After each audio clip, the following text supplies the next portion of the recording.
무엇을 붙들고 사는 것이 잘 사는 것이며 살아남는 것일까요? 무엇을 붙들고 사는 것이 잘 사는 것이고 살아남는 것일까요? 라는 제목을 가지고 말씀을 전하도록 하겠습니다. 올해로 부끄럽게도 제가 40대로 진입을 했습니다. 이제 30대가 이제 지나가고 40대로 진입을 하게 되는데, 30대일 때는 무엇을 반드시 해내고자 하는 어떤 그런 의지가 강했기 때문에 저 스스로 생각하기에 무서울 게 없었던 것 같습니다.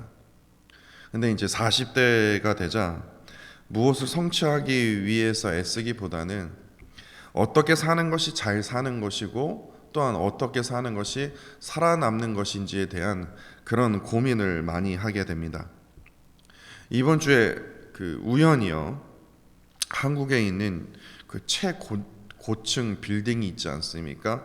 그 롯데 시그니엘이라고 이렇게 큰 고층이 한국에 있지 않습니까? 세계에서 5번째로 큰 고층 건물이라고 하는데, 거기에 사는 젊은 부부가 이제 유튜브 그 영상을 찍은 것을 제가 보게 되었는데, 한 달에 그 월세가요 무려 2천만 원이라고 합니다.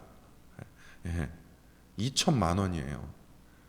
어마어마한 돈이더라고요. 한 달에 내는 월세가요. 그럼에도 젊은 이 부부는요, 전망 좋은 높은 곳에서 사는 것에 너무나 만족해했고 행복해 보였습니다. 높은 곳에 올라가면요, 모든 시선을 집중받을 수밖에 없어요. 또한 높은 곳에서 아래를 내다보기 때문에 자연스럽게 권력이 생깁니다. 힘이 생깁니다. 사실 높은 곳보다 낮은 곳이 넓어야 구조적으로 안정되기 때문에 대체적으로 이 높은 곳은요 좁습니다. 그렇기 때문에 높은 곳은요 좁기 때문에 되게 희귀한 곳으로 그 희소성의 가치를 가지고 있다는 사실입니다. 그렇기 때문에 권력이 있거나 힘이 있는 사람은 대부분 아래층에 있는 것이 아니라 위층에 높이 차지하려고 하는 것입니다. 그래서인지 그 권력을 가진 자, 힘 있는 자를 우리가 높은 사람이라고 부르는 이유도 바로 여기에 있는 것 같아요. 또한 낚시회보다 산악회가 더 많다고 해요, 한국에요. 낚시회보다 산악회가 더 많은 이유도 바로 이 권력욕에 인하여 높은 사람이 되기 위한 본능이라고 우리가 할 수 있습니다. 만물은요, 이 세상 만물은 반드시 이 중력의 지배를 받게 되어 있습니다. 중력을 거슬러 높은 곳에 올라간다는 것은요, 그만큼 많은 에너지와 힘이 요구된다는 사실입니다. 그럼에도 이만한 힘과 에너지가 요구되는 이런 만물의 우리가 중력의 그 지배를 받고 있음에도 불구하고도 세상 사람들은 어떻게 하면 더 높은 산에 오를 수 있을까? 어떻게 하면 남이 오르지 않는 산을 내가 오를 수 있을까라는 그런 생각을 가지면서 고민하면서 높은 곳에 사는 것이 최고이고, 높은 곳에 사는 것이 잘 사는 것이고, 높은 곳에 올라가는 것이 살아남는 것이라고 우리가 생각하게 된다는 사실입니다.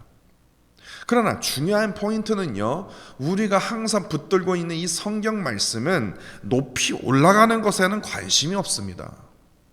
높이 올라가기 위한 방법이 무엇인가, 그것을 찾기 위해서 성경을 읽은들 전혀 소용이 없어요. 왜냐? 성경은요, 하나님께서는 높이 올라가는 것에 전혀 관심이 없으신 분이기 때문에 그렇습니다. 성경은요, 정상에 대해서 말하는 것이 아니라, 정상에 대해서 우리가 어떻게 살아야 되는가 그것을 말씀해 주시는 것이 아니라, 광야에서요, 가장 낮은 광야에서 어떻게 사는 것이 잘 사는 것이며 어떻게 사는 것이 살아남는 것인가에 대해서 말씀하여 주신다는 사실입니다. 근데 우리가 반드시 기억해야 할 것이 있어요. 우리 인생은요, 높은 산을 오르는 시간보다 더 훨씬 많은 시간을 소비하는 게 무엇이냐면, 험한 광야를 지나가는 것에 우리가 우리의 인생에 훨씬 많은 시간을 소비한다라는 겁니다. 보낸다라는 거예요. 산은요, 길이라도 있습니다. 없으면 만들 수도 있어요. 그러나 광야에서는요, 길도 보이지 않습니다. 만들 수가 없어요. 왜냐? 모래로 그냥 만들어 봐봤자 그냥 모래로 덮어지기 때문에요. 산은 얼마나 타야 하는지 짐작은 할 수 있습니다. 왜냐하면 높은 올라가면 다 보이기 때문에. 그러나 광야는 얼마나 더 가야 되는지 짐작을 할 수가 없어요. 산은요, 위로 올라갈수록 전체가 눈에 다 보이지 않습니까? 그리고 앞으로 내가 어디로 가야 되는가, 그것을 볼 수가 있어요. 그러나 광야는요, 전체를 가늠할 수가 없다라는 사실입니다. 그렇기 때문에 인생의 높은 그 산을 오르는 것보다 더 중요한 것이 있다면 그것이 무엇이냐? 인생의 광야에서, 이 험한 광야에서 어떻게 사는 것이 잘 사는 것인지, 어떻게 살아야 살아남을 수 있는지를 우리가 찾는 것이 가장 중요하다라는 사실입니다.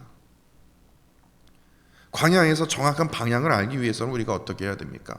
상식적으로요, 나침판이 필요합니다. 광야에서는요, 나침판이 필요해요. 그러나 인생의 광야에서는요, 정확한 방향을 알기 위해서는 우리가 무엇이 필요합니까?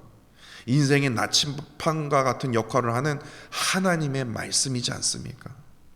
말씀을 통해서 하나님의 보호하심과 공급하심과 또한 하나님의 그 능력을 의지하지 않고는요, 그 인생의 험한 광야를 우리가 안전하게 지나갈 수 없기 때문에 그렇습니다.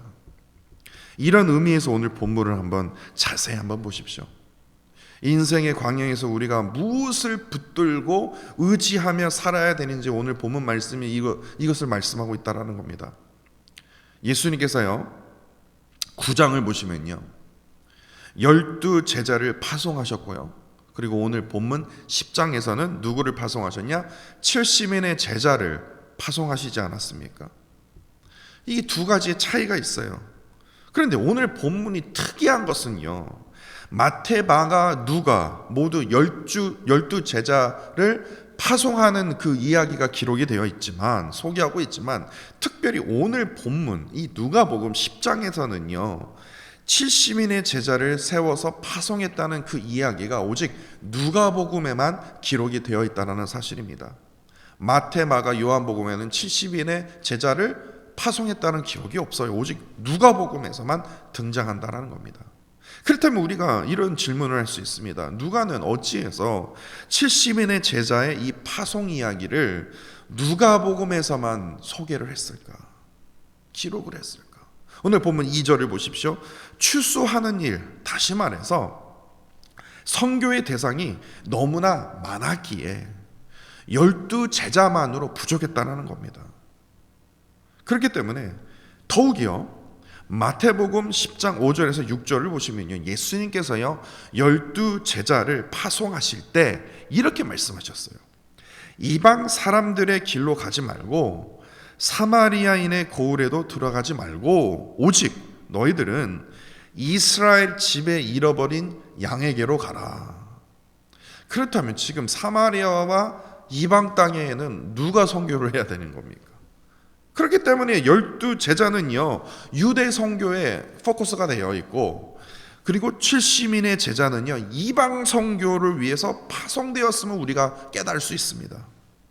누가는 이후에 이방 선교를 염두에 두고는 이방 선교는 12 제자로부터 시작된 것임을, 그걸 우리가 오해하는 것이 아니라 그러니까 이방 선교는 12 제자로부터 시작된 것이 아니라 70인의 그 제자로부터 뭐합니까? 시작되었음을 밝히기 위해서였음을 우리가 깨달을 수 있습니다.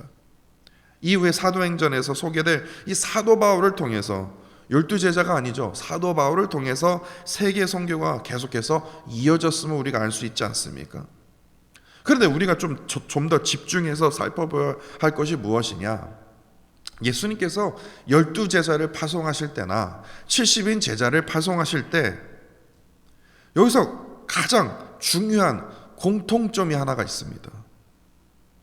정말 중요한, 우리가 반드시 기억해야 할 하나의 공통점의 그 말씀이 있었어요. 누가복음 9장 3절에요. 예수님이 이제 12 제자를 파송하실 때 이렇게 말씀하십니다. 여행을, 그러니까 그 전도 여행이요, 여행을 위해서 아무것도 가지지 말라.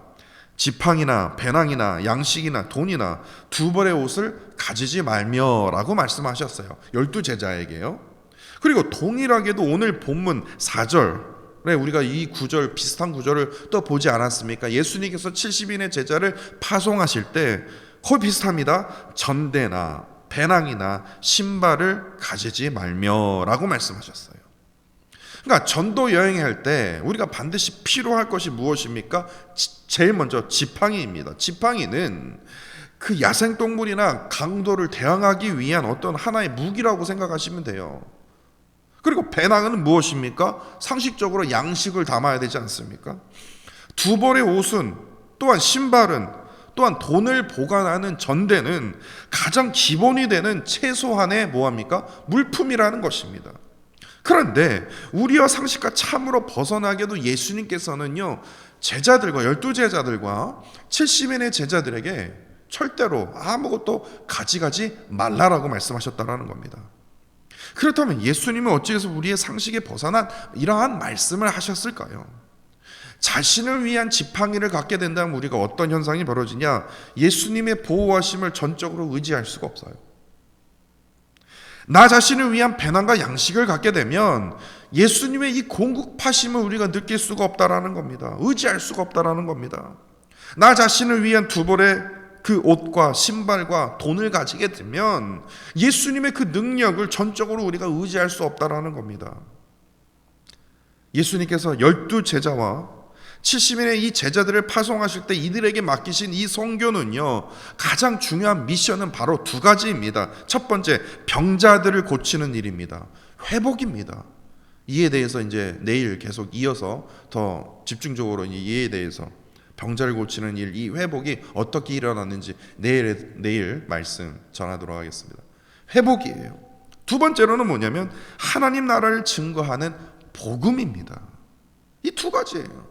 이들이 수용해야 하는 이 선교의 방식은 뭐 길거리에서 아니면 뭐 광장에서 많은 사람들을 다 모은 다음에 눈길을 끌어서 인기를 모으기 위해서는 어떻게 해야 됩니까? 거기 앞에서 이제 쇼를 해야 되는 겁니다. 병자를 고치고 또 하나님 나라에 대한 한 번도 그들이 듣지 못했던 교리를 가르치고 그런 것이 아니었어요. 예수님께서는 그렇게 하지 말라고 하셨다는 겁니다. 12제자와 70인 제자 모두 전도할 대상을요, 길거리에서 하는 것이 아니라 어떻게 합니까? 말씀을 자세히 보시면요, 반드시 집에 들어가라는 겁니다. 그들의 집에 들어가서 평화의 인사를 전함으로써 그 집에 유하면서 예수의 이름으로 뭐합니까? 그 병자들, 귀신 들린 자, 귀신으로 고통받는 자, 회복받아야 하는 자를 위해서 고치고 하나님의 나라의 복음을 증거하는 일이었다라는 겁니다. 그렇게 회복과 복음은요, 지금 이 파송받은 이들에게 가장 중요한 핵심의 사역이었다라는 겁니다. 이 사역은요, 반드시 우리의 삶의 현장에서도 이어져야 된다는 겁니다. 험한 인생의 이 광야에서 정확한 방향이 보이지 않기 때문에 늘 아픔이 존재하는 것이고요, 좌절하게 되고 고통이 끊이지가 않는 것입니다. 또한 어떤 분들은요, 늘 두려움 가운데, 염려 가운데 살 수밖에 없어요. 왜냐? 인생은 광야이기 때문에. 이러한 세상 속에 하나님께서는요, 우리를 택하셨어요. 이러한 세상 속에 하나님께서는요, 우리를 통해서 말씀을, 깨달음을 허락하셨다라는 겁니다. 그렇기 때문에 우리 모두도 뭐합니까? 12제자와 같이 70인의 제자들처럼 뭐합니까? 참된 그리스도인으로 우리를 파송하셨다라는 겁니다. 이것을 우리가 기억해야 돼요. 예수의 이름으로 마음에 평안함이 없는 자들에게 회복을 구해야 합니다. 하나님의 나라에 대한 그 소망을 가지도록 뭐합니까? 복음을 증거해야 합니다. 특별히 험한 인생의 광야에서 갈 길을 몰라 헤매고 있는 사람들에게 올바른 방향을 제시할 수 있는 하나님의 말씀을 나누어야 합니다. 그렇기 때문에 우리가 공동체 성경 읽기 운동을 하는 겁니다. 나의 머리에 무슨 지식을 갖기 위해서, 내가 복받기 위해서가 아닙니다. 이 두 가지예요. 제시할 수 있어야 돼요. 결국 이를 통해서 우리가 무엇을 누릴 수 있습니까? 하나님의 말씀을 증거할 때, 예수의 이름으로 회복을 받을 때, 하나님의 보호하심과 공급하심과 또한 엄청난 능력을 의지하지 않고는 우리가 살 수 없는 그런 존재임을 우리가 깨달을 수 있는 것이에요. 그러한 인생임을 우리가 알려주어야 한다는 사실입니다. 앞서 말씀드렸듯이요, 많은 사람들은요 진짜예요, 이 높이 올라가는 것에 미쳐 있어요. 다른 아이들보다 뒤처져 있거나 낮아지는 것을 견딜 수가 없는 세상입니다. 무조건 남들보다 더 올라가야 돼요. 더 잘나야 됩니다. 그러나 정말 우리가 생각해 볼 것이 무엇이냐, 높이가 항상 위에만 있을까요? 전에도 한번 말씀드린 적이 있는데, 높이가 항상 위에만 있습니까? 아니에요. 높이는 항상 위에만 있는 것이 아니라 아래에도 있다는 사실을 여러분들 아십니까? 항상 높이라고 생각하면 위를 이렇게 쳐다보지만 정말 진정한 높이는요 아래에 있습니다. 그것이 뭐냐? 깊이입니다. 깊이요. 높이보다 더 추구해야 될 것이 무엇입니까? 바로 깊이 있는 사람이에요. 깊이 있는 사람. 예를 들어서 인간관계의 폭이 높이라고 말한다면 인간관계 회복이 바로 깊이를 뜻하지 않습니까? 돈을 백날 쌓아서 막 높이를 쌓아봤자 뭐합니까? 돈을 베푸지 않으면요 아무런 소용이 없어요. 돈 모아봤자 뭐하냐 이거예요. 베풀지를 않고 사용하지를 하는 방법을 모르는데요. 돈을 베푸는 것이 바로 깊이가 됩니다. 성공과 꿈을 위해서 막 그냥 막 PhD 뭐 하여튼 모든 디그리를 다 따고 막 올 A를 받고 학업 공부에 막 머리가 엄청나게 똑똑하고 막 하여튼 뭐 우아할 정도로요. 뭐 판사 검사 되고 뭐 그것이 높이라고 얘기한다면 뭐 합니까? 사람답지 않게 살게 된다면 뭐 합니까? 다시 말해서 근원적인 인생 공부를 통해서 사람다운 사람이 되는 것이 바로 깊이 아닙니까? 그렇다면 그리스도인에게 높이와 깊이는 무엇이 될까요? 주일 예배 한 번도 빠지지 않았습니다. 특히 새벽 예배는요, 새벽 기도는요, 저는 한 번도 빠진 적이 없습니다. 열심히 교회에서 봉사하는 거 끝까지 했습니다. 아이고 목사님 교회 11조요, 감사헌금이요, 주일 헌금 한 번도 빠진 적이 없습니다. 이것은요 높이입니다. 높이요. 높이예요. 그러나 깊이는 무엇입니까? 오늘 본문에 있지 않습니까? 지팡이, 배낭, 양식, 두 벌의 옷, 신발, 돈, 전대를 가지지 않고요 온전히 하나님의 보호하심과 공급하심과 하나님의 그 능력을 의지하는 것이 무엇입니까? 그것이 바로 깊이라는 겁니다. 다시 말해서 나의 일상 속에서요 세상의 것을 의지하는 자가 아닙니다. 하나님의 보호하심과 공급하심과 능력을 날마다 체험하기를 간절히 원하고 사모하는 자가 깊이 있는 신앙인이요 예수님의 제자로서의 파송받는 참된 일꾼이라는 사실을 우리가 반드시 기억해야 할 것입니다. 예수님께서는 이어서요 11절에요 복음을 영접하지 않는 곳에서 발의 먼지를 그냥 떨어버리고 나오라고 합니다. 이 의미는 무엇이냐면요, 이 복음을 거부한 이들에게 이제 단절해라라는 의미가 아니라, 복음을 하나님의 그 말씀을 거부하는 자들은요 무슨 의미를 우리가 생각할 수 있냐면요, 하나님의 은혜로부터의 단절을 의미해요. 이게 참 불쌍한 인생입니다. 말씀을 그냥 떠다 먹여줘도 먹지를 않는 그런 인생은요, 이제는 이건 뭐 가망 없다, 우리가 이분들이랑 단절해야 된다, 그것이 아니라 하나님의 은혜가 단절시켜진다는 사실입니다. 이게 참 가슴 아픈 그런 현상 아닙니까? 그러면서 예수님은요 복음을 거부한 지역의 예로 13절을 보십시오. 고라신, 벳세다, 가버나움을 지적을 하는데 그것은 지역 이름입니다. 사실 이 고라신 이 지역에서는요 예수님의 기적을 많이 베푸신 곳이었습니다. 벳세다는요 특별히 오병이어의 기적이 일어났던 곳입니다. 가버나움은요 여러분들 많이 들어보셨죠?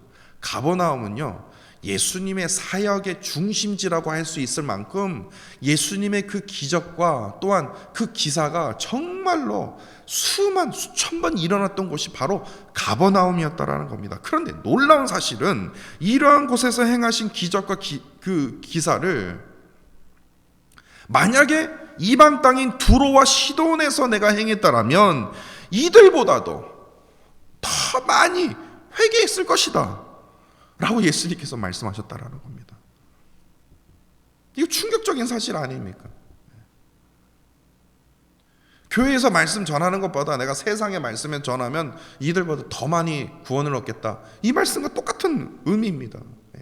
그러면서 14절에서요, 예수님께서 행하신 기적을 목격하고도 회개하지 않는 자들은 이 이방 땅의 이 두로와 시돈보다 더 엄중한 심판을 받게 될 것이라고 경고하셨습니다. 이 고라신, 벳세다, 가버나움은 하나같이요, 이 당연한 은혜, 당연한 기적, 당연한 그 기사를 기대하면서 살아왔는지도 모릅니다. 예수님의 그 한없는 은혜와 사랑 때문이 아니라 자신의 어떤 잘남과 능력에서 나타난 기적과 기사로 그들이 생각했는지도 모릅니다. 하나님의 성도는요, 세상을 살아갈 때에 자신의 그 잘남과 능력을 자랑하며 살아가는 자가 절대로 아닙니다. 기억하셔야 됩니다. 오직 하나님의 보호하심이 없으면 저희는 살 수가 없습니다. 하나님의 공급하심이 없으면, 하나님의 능력을 붙들지 않으면 우리가 살 수 없는 인생입니다 라고 고백하는 자가 진정한 하나님의 백성의 모습이라는 겁니다.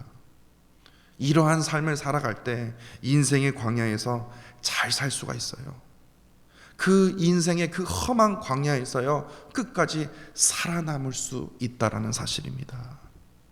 당연한 은혜, 당연한 기적, 당연한 기사에 젖어들어 그런 사는 그런 어리석은 신앙인이 아니라 오직 예수 그리스도를 붙들어 인생의 광야 속에서 늘 승리하는 저와 사랑하는 성도 여러분들이 되시기를 간절히 원합니다. 기도합니다.